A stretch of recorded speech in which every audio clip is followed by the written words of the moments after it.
I want to play for you what Hillary Clinton said at a recent book event.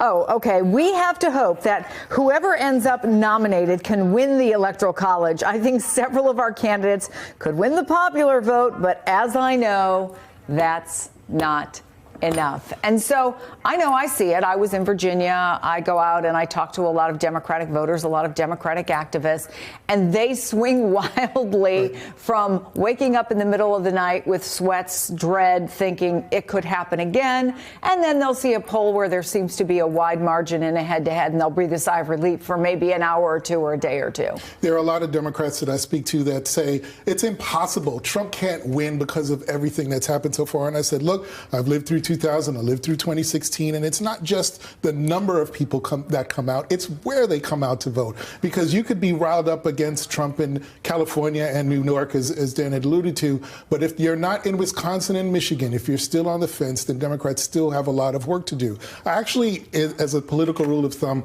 always try to keep in mind Newton's third law, oddly enough. Every action has an equal and opposite reaction. The political analog here is that for all of the energy that's being brought to the table on the left, we have to assume that the same amount is being brought to the table on the right. And if we ignore that, then I think that the peril really is for Democrats to sort of leave a lot of votes on the table where we could be going out there and still making a strong case for why Donald Trump should not be president. The other thing I hear from some Democrats is they're looking very much forward to knowing who the nominee is and really having an opportunity to get behind a single individual, hone a message against Donald Trump.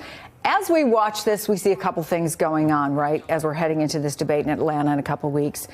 In this poll, Senator Kamala Harris, for example, beats Trump. But the reality is on the ground, her campaign is struggling. She fired her New Hampshire staff. She laid off folks at her Baltimore headquarters. We see Julian Castro. He's made massive cuts. He's having money troubles.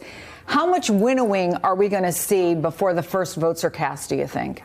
We will see some, but I will tell you what Castro's doing and what Harris is doing isn't really the end of the line for them. And I say that because a lot of candidates come into this race So a setback, not something more serious. Because candidates come into this race and say, they can't say, I'm not going to contend in Iowa and New Hampshire, because that's almost political suicide.